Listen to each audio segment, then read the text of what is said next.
2달 전 우리 지역에서 한 어머니와 아들이 스스로 목숨을 끊었습니다. 그리고 그 이후에 알려진 이들의 사연은 많은 분들의 가슴을 안타깝게 했는데요. 59세의 어머니가 24세의 자폐성 발달 장애를 가진 아들을 돌보다 너무 힘들어서 극단적인 선택을 했기 때문입니다. 코로나19로 인해 많은 분들이 힘들어하십니다. 그리고 코로나19 때문에 그 어느 때보다 힘들어하시는 분들이 발달 장애인의 가족분들입니다. 이분들의 어려움을 우리 사회가 어떻게 함께 나눌 수 있을까요? 오늘 광주장애인 부모연대 김유선 대표 모시고 자세한 얘기 나눠보겠습니다. 안녕하십니까? 먼저 같은 발달 장애인의 가족으로서 지난 6월의 비극이 더 크게 다가오셨을 것 같습니다.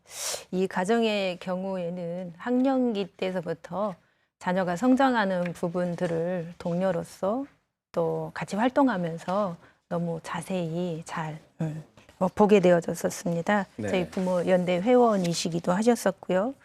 학령기는 학령기 보내면서의 그 어려움과 고민과 갈등이 좀 있으셨었고요.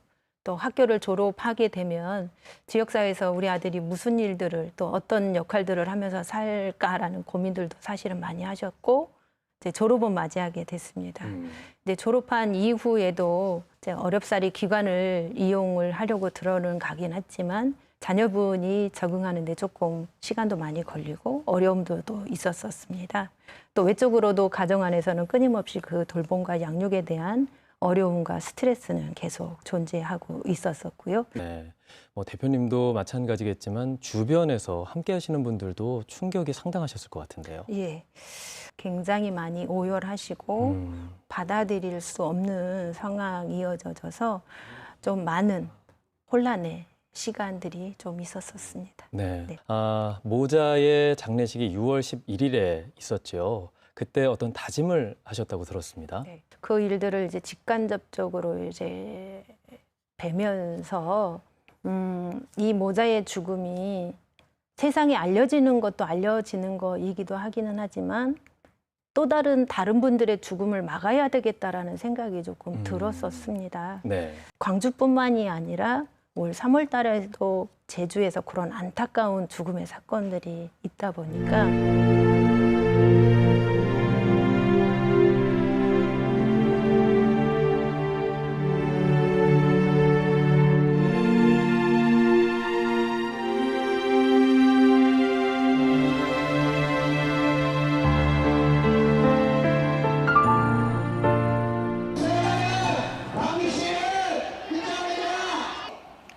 발달장애인 가족의 안타까운 죽음이 있은 지 며칠 후 광주시청 앞에서 발달장애인 가족들이 모였습니다.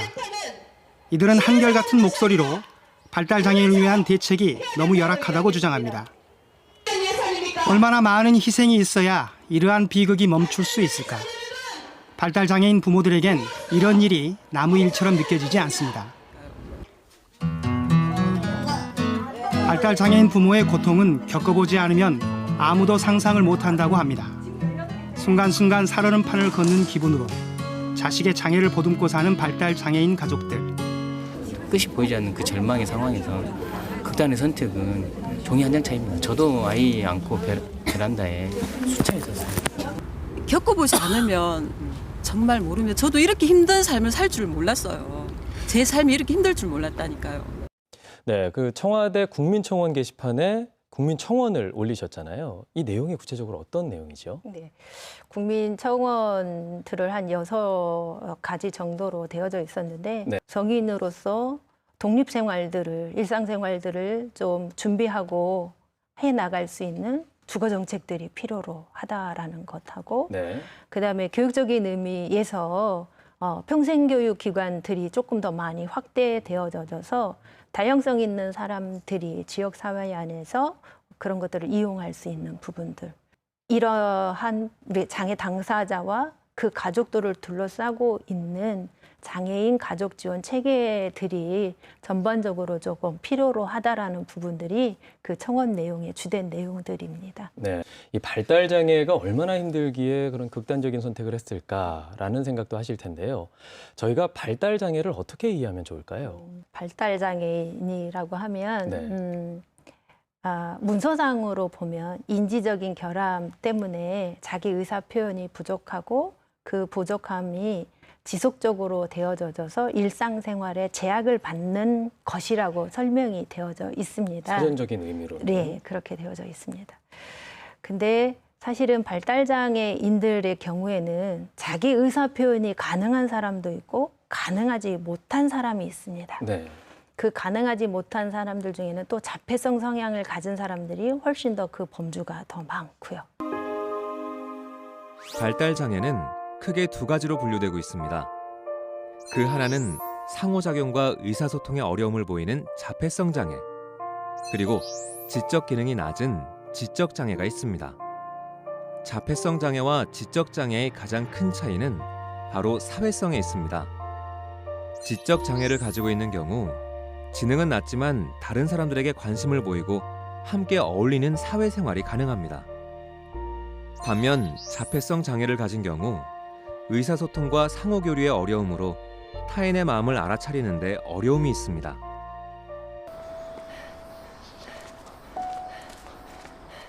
소원이 다리는 뭐? 100만 보짜리 다리 장애가 있어요. 하나 올리고 서울 아직 요리 영화 용도 내가 띠야 돈 벌고 엄마 도와주고 엄마 틀리면 내가 해줄 거예요. 내가 약간 이렇게 옆으로 서버려. 다리도 이렇게 조금만. 중현아, 네. 엄마 좀 바라보세요. 엄마 좀 바라보세요. 그래. 네. 잠깐 눈 맞췄는데? 눈. 우진 어떻게 하면 좋을까? 우리 어떻게 찍으면 좋겠어? 우진이랑 엄마랑 이제 글쎄요. 멋지게 나오게. 글쎄요? 어떻게 찍으면 잘 나올 것 같아? 방법은 없어요. 방법이 없어? 엄마 좀 쳐다봐. 못생겨서 잘생겼어. 잘생겼어요. 엄마. 못생겼어요. 성우는? 잘생겼어요. 엄마는? 못생겼어요. 뺏어오지면 안 될까요, 범순 씨? 앞에 좀 봐주세요, 아줌마. 네. 이렇게도 하고 엄마랑 연습한 거 있었지. 요거. 나 나가주세요, 엄마. 미안해요. 엄마가 나가는 게 좋아? 찍어가지고 미안해, 엄마. 수협이가 엄마 여기 볼에 뽀뽀해 주는 거 좀 해줬으면 좋겠는데. 그럼 엄마가 너 볼에다 뽀뽀해 주는 거. 안 탔어요. 장애라는 것을 알고 인지하고 아니면 등록을 한다든지 어떤 치료의 과정들을 겪으면서 부모님들이나 당사자들은 이거를 평생을 겪어야 되는 일들이거든요. 학령기는 학령기로서의 어떤 입학 문제라든지 학교 생활의 어떤 갈등과 어려움들이 분명히 있을 것이고 성인기는 또 성인기대로의 어떤 애로사항들이 많지 않습니까? 비장애인들도 성장을 하게 되고 때가 되면 부모님 곁을 떠나는 것처럼 네. 장애 자녀들도 마찬가지여야 되는데 도리어 성인기가 되어졌을 경우에는 엄마인 세상이 돼버리더라고요. 오로지 엄마라는 것. 우진이 왜 그래? 우진이 왜 그래? 엄마 이따 오실 건데 왜 그래? 기분이 안 좋구나? 엄마가 없지만 난 못 자야. 뜻대로 통화가 안 되니까 이제 그러는 거거든요. 그런 거 조절이 안 되는 거죠, 뭐. 오로지 엄마. 이 세상에 지구상에 몇십억 명이 있어도 대화할 수 있는 사람은 오로지 엄마. 하나 때려갈 거야, 아빠를. 어떡하냐? 아빠 때문에 기분 안 좋아, 지금.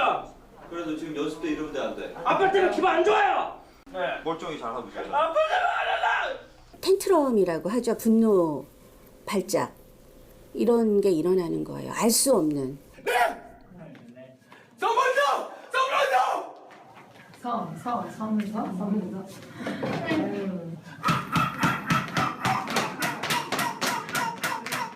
심한 자학 증세까지 보인다. 엄마는 이럴 때마다 짐짓 강하게 혼을 내본다. 어쩔 수 없는 일이라는 걸 알면서도. 하나님 잘못했어요. 하나님 잘못했어요. 그래서 다시는 할 거야, 안 할 거야? 안 할 거야. 엄청 놀라. 그리고 낙심도 되고 저도 우울하고 아프고요, 마음이. 그래요. 그런 거 보면. 그래서 되도록이면 이제 그런 환경이나 상황을 안 만들어줄 말이죠. 근데 안 만들 수가 없는 상황이잖아요, 그런 거. 그럴 때마다 슬퍼요. 장애라는 것을 알고 난 뒤부터는 부모님들께서는 사실은 정신적으로 많은 외로움, 또 극한적인 생활 아니면 극한적인 생각들을 대면할 수밖에 없었던 것이 사실입니다. 네.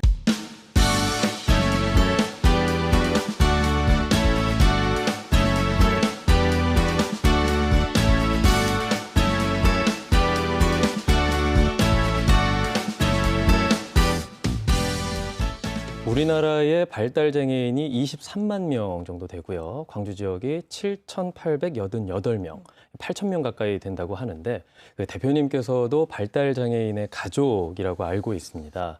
대표님 상황은 어떠신가요? 저는 이제 성인이 되어서 학교를 졸업하고 올해 이제 지역 사회에서 낮 시간을 이용할 수 있는 이제 프로그램을 참여를 하고 있습니다. 네. 사실은 어렸을 적에 어린이집을 이용을 하려고 하다 보니까 자녀를 데리고 방문을 가서 상담을 했는데 원장님들마다 그런 말씀을 하시더라고. 이런 애들은 안 받아봐서 저희 기관을 못 이용할 것 같습니다. 어떻게 해야 되는지를 모르는 거군요. 예, 어떻게 가르쳐야 될 줄 몰라서 저희 기관은 이용을 할 수 없을 것 같습니다라는 이야기들을 참 많이 들었었습니다. 네, 보통 아이들이 자라면 학교에 간다라고 생각을 하는데 발달장애인 같은 경우에는 이 학교를 가는 것도 쉬운 일이 아니라는 얘기를 들었습니다. 특히 정규 교육 과정을 받는데도 어려움이 많이 있죠. 예, 없다라고 하면 거짓말이고요. 네. 뭐 저희 자녀 경우에도 마찬가지로 초등학교를 들어가고 고등학교 들어갈 때까지 제가 했던 일들이 제일로 큰 일들이 하나 있었습니다. 학기 네. 초에는 제가 왜 이 학교를 입학을 하게 되어졌는지 그리고 이 학교를 통해서 우리 아이가 어떻게 성장을 하기를 원하는지 일일이 선생님들께 서너 장의 편지를, 손편지를 다 써서 담임 선생님께 제 자녀의 어떤 그런 특성, 이런 부분들은 이렇게 해주시면 많이 관계가 완화된다라는 부분들을 편지로서 다 전달을 해드렸습니다.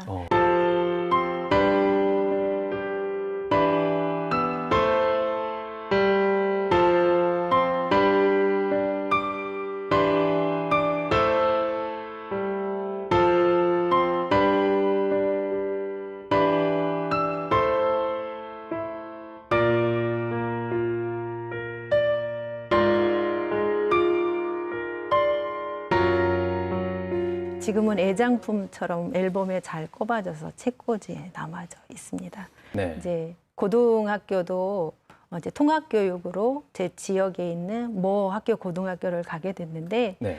3월 초 2주 만에 담임 선생님 아니면 학습 도움발 선생님들의 상담들을 통해서 이 공간보다는 우리 아이가 조금 더 적합한 특수학교로 전학을 갔으면 좋겠다라는 이야기를 좀 들었었어요. 제일 첫 번째 이유가 이 고등학교들은 3년 동안 자기의 갈고 닦은 실력들을 통해서 대학을 가야 되는 부분이기 때문에 자녀가 너무 그런 준비가 안 되어져 있어서 다른 친구들한테 해방이 된다라는 거죠. 학교는 어찌 보면 저희들이 사회생활을 시작하기 위한 아주 작은 공동체라고 생각을 합니다. 그 작은 공동체 안에서 서로의 다름도 알게 되고 그게 왜 다른지에 대한 부분들도 서로 이해를 하게 되고 거기에 대한 또 서로의 경험치들을 쌓아나가는 부분이다라고 생각을 하는 거죠. 발달장애인의 경우 학교를 다니는 것도 다니는 거지만 졸업 이후에 이 돌봄에 대해서 더 큰 필요성이 대두된다면서요? 네, 그렇습니다. 학교를 정말로 졸업하고 나니까 정말로 갈 데가 없더라고요. 네. 정말로 막연하더라고요. 가라는 곳도 없고 오라는 곳도 없었었고 심지어는 주간보호센터나 복지관을 한번 이용을 하려고 하면 이미 2, 3년 전서부터 이미 대기자의 명단들을 되어야 된다라는 상황이죠. 그러면 어찌 보면 그 이미 복지관에서 머무르고 있는 그 분들이 인원이 빠져야 다음 대기자가 들어갈 수 있는 순번이 된다라는 거잖아요. 그러다 네. 보니까 성인 이후에는 정말로 이용할 수 있는 게 너무너무 없다라는 것을 제가 절실하게 경험했었습니다. 네. 그래서 왜 졸업한 이후에는 정말 엄마만 남게 되는 상황이 될 수도 있다. 특히 발달장애인의 경우에 어떤 정해진 각자에 맞는 패턴이나 규칙, 이걸 지키는 게 굉장히 중요하다는 얘기를 들었습니다. 근데 이제 코로나19 상황에서는 아무래도 그런 규칙이나 패턴을 지키기가 쉽지 않잖아요. 현장에서 이런 경우를 많이 만나십니까? 발달장애 당사자들은 사실은 마스크 착용하는 부분들이 쉽지 않습니다. 지금 요 코로나의 경우에는 내가 이거를 안 쓰면 위험하다, 안 위험하다라는 부분에 대한 부분들이 이해가 안 되기 때문에 초창기에 마스크 사기 어려울 때에 부모님들이 힘들게 줄 서서 마스크를 구매해서 자녀한테 했는데도 1, 2초도 안 돼서 사실은 마스크를 벗어버리게 되고 마스크 착용을 못하게 되니까 외출입들이 사실 쉽지 않은 거죠. 다른 사람들이 있는 공간에 나가기가 어려운 상황인 거죠. 그러다 보니까 나가지 못하니까 또 제2의 3의 공간들이 자꾸 휴관 조치들이 내려지다 보니까 머무를 수 있는 공간이 집안밖에 없다라는 거죠. 그것 때문에 24시간 아니면 그것이 지속적으로 되다 보니까 부모님들도 양육에 대한 부분도 아니면 스트레스 부분들 또 자녀도 자녀 나름대로의 스트레스 받는 부분들이 많이 있지 않습니까? 집에만 갇혀져 있다 보니까. 발달장애인인 17살 이모군은 학교와 복지관 모두 휴원하면서 외출길이 막혔습니다. 바깥 구경은 베란다에서 내다보는 게 전부인데 몸을 두드리거나 소리를 지르는 상동 행동이 더 늘었습니다. 어머니는 직장도 그만둬야 했습니다. 학교도 못 가는 상황이고 현재 장애 복지 시설도 이용을 하지 못하고 개인 사설 치료도 지금 제한이 있어가지고 좀 많이 어렵습니다. 지난 2월 특수학교를 졸업하고 직업적응훈련센터에서 공부하던 21살 김모 씨도 이젠 집안에만 갇혀 있습니다. 광주시와는 태스크포스 팀을 만들어서 발달장애인 지원에 대해서도 논의 중이신 거죠? 예, 그렇습니다.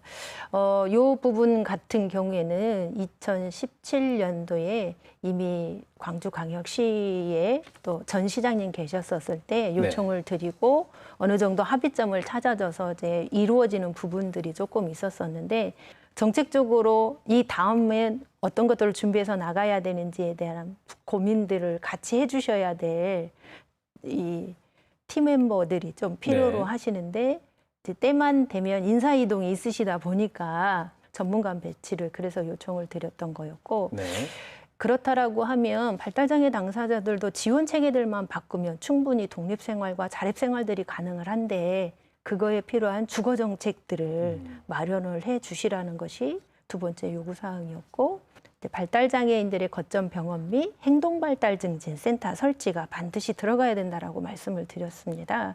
또 낮 시간에 이용의 확대들이 필요로 하니까 다중지원을 필요로 하는 이 발달장애 당사자들한테 평생교육 기관들이 확대가 되어야 되고 지금에 있는 것들이 있다면 예산이 더 많이 지원이 되어야 된다라는 부분들이 말씀을 드렸고 마지막으로는 장애인 가족 지원센터 지원 체계가 필요로 하다. 이 중에서 가장 먼저 좀 선제적으로 결정돼야 될 것들은 어떤 게 있을까요? 물론 다 이루어지면 좋을 텐데 일단 우선적으로 해야 된다라고 하면 코로나 때문에 지원하는 부분이라든지 한계는 분명히 있다 할지라도 낮 시간에 공간들과 활동들이 더 만들어져야 될 거라고 생각을 하고요. 긴급적으로 이런 위급한 상황들 들이 생긴다라고 해줬었을 때 돌봄의 지원이라든지 아니면 주거 지원이라든지 아니면 가정 내에 파견도 나갈 수도 있는 부분일 것이고요. 이러한 형태의 어떤 주거 지원 정도가 같이 병행이 되어진다라고 하면 최소한 이 긴급적인 부분에서 어느 정도는 조금 해소가 되지 않을까라는 생각이 조금 듭니다. 사회가 변화하면서 미디어도 변화하는 모습을 보이는데요. 최근에 종영한 한 드라마에서는 굉장히 의미 있는 또 매력적인 조연이 발달장애인으로 등장하기도 했고요. 한 예능 프로그램에서는 발달장애인의 가족이 등장하기도 했습니다. 대표님께서 보시기에 우리 사회가 발달장애인을 바라보는 시선이 좀 나아졌다고 보시나요? 예전보다는 많이 달라졌다라고 봅니다. TV 채널만 보더라도 장애 당사자들도 그걸 다큐식으로 해가지고 삶의 모습들을 보여주시더라고요. 네. 그래서 가정 활동이라든지 아니면 내가 좋아하는 어떤 활동들, 외부 나가졌을 때 이런 어려움들에 대한 부분들, 그것 때문에 부모님들이 어떤 뒷바라지들을 하고 계시는지에 대한 부분들이 이렇게 많이 다루어지다 보니까 많은 분들이 발달장애에 대한 부분들도 전혀 이해가 없으시지는 않으시고요.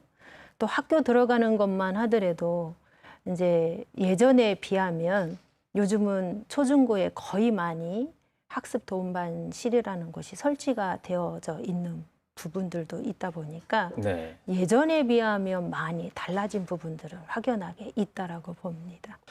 우리 사회에서 발달장애인들이 적응할 수 있게 어떤 노력들이 필요하다고 보십니까?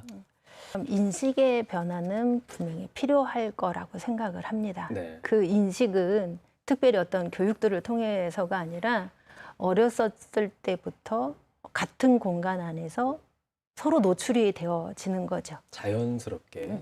그렇죠. 그래서 서로의 불편함도 알게 되고 또 서로의 어려움들을 알게 되어진다라고 하면 그 존재감들을 서로 알게 되다 보니까 굳이 우리가 별도의 시간들을 내서 장애 이해와 인식 개선을 시킬 필요도 따로 없을 거라는 생각이 조금 듭니다.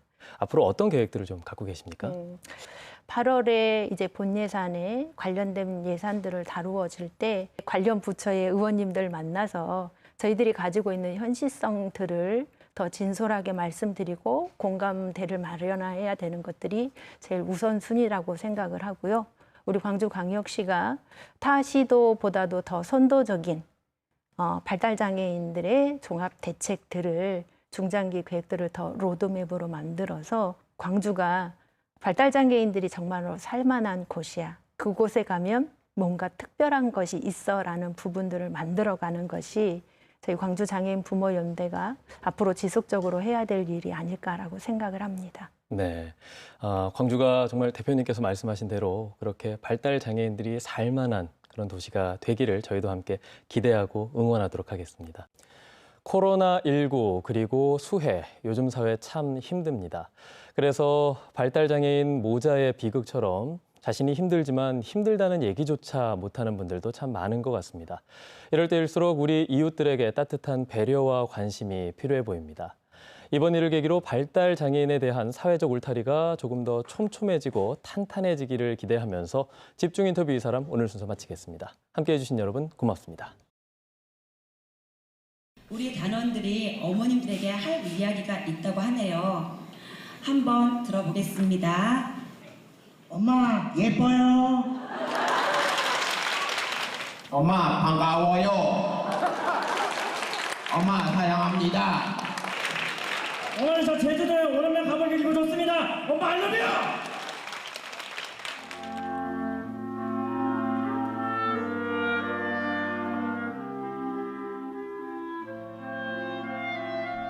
이날의 공연은 사랑을 받을 줄만 알고 사랑을 주지 못하던 아들이 엄마에게 보내는 최고의 선물이었다.